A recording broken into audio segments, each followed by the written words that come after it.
The other controversy that I just very briefly want to touch upon, because I think it's pretty evident to one and all that you've been consistently pro-life through your whole career, but there was this letter that you wrote to President Reagan after he had asked you to write a report about the effects of abortion on women. And back again, when all this was going on, things were very politicized. Not that they aren't now, but maybe things have calmed down a little bit. So you, in the attempt to write this report, you found you couldn't get objective information. Right. Well, it started in the White House in a funny way. A reporter who had worked for the Dartmouth Review, one of the first really conservative college newspapers, and then for the Wall Street Journal, named Dinesh D'Souza, said to the president, if you would get Koop to write a report on the health effects of abortion on women, you could reverse Roe v. Wade. Well, he was wrong on all parts of that statement. We have always focused on abortion on the fetus. If you take your focus off the fetus and talk about the mother, that's like saying you're opposed to strangling because you might hurt the strangler's hands. And that's what I tried to make clear to the president, that he didn't need this kind of report. It would get us nothing but trouble, but having been pushed by people in the pro-life thing who thought that whatever I did about abortion would come out right. And so there were 225 articles at the time that were written on post-abortion syndrome. Excuse me. And I read them.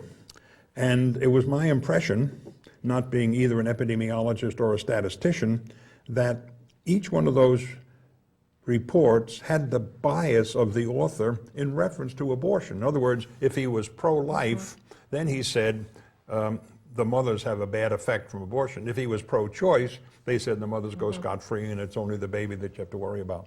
And so I got 6 statisticians together, all of reputation in this country, and I said, don't be upset about what I'm saying about you, but I think that you are the least ideological people I know. And I want you to review these 225 papers and tell me what the statistical likelihood is that these prove or do not prove that women are affected by abortion. Well, I had treated myself hundreds of women who were really devastated by abortion. I'd also met women who said, save my marriage, save my RN, save my PhD, and all sorts of things go on in this world, and we don't know all the circumstances involved.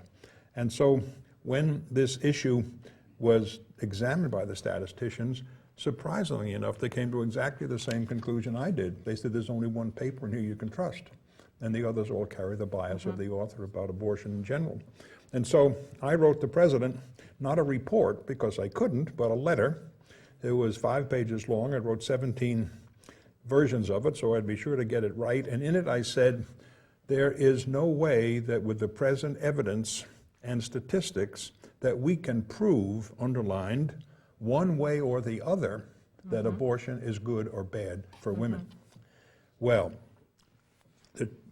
one of the things about integrity you talk about, Otis Bowen, who was the Secretary of Health and Human Services at that time, and a good friend of mine and a doctor, which is unusual, we went to the White House with my letter addressed to the president, who was in California.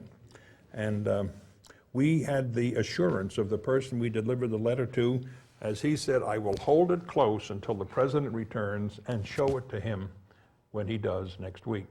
Before we got back to our offices, it was on the Associated Press wires, and all of the newscasters of the evening say, Koop finds no connection between abortion and the health of women. That's not what I said. And so I've been misquoted by that. Immediately, all the conservatives that had been pro-life turned against me, and all the people that I had been critical of who were pro-choice said, oh, what a wonderful guy Koop is. And so, you know, we did this again. And that was the life of being a Surgeon General. But nothing good came of that report, but I should tell you one interesting thing. There is a very large organization in this country called the American Psychological Association, and they appointed themselves to be my monitor. And They have no right to do this, but it's a free country. And so they appointed a committee to study me and my reactions to the job I was assigned by the president. And after a year and a half of studying me and my reactions, they put out a press release that said, we can find no fault in the way Koop behaved. He could not have done otherwise with the evidence at hand. But of course, nobody ever saw that report.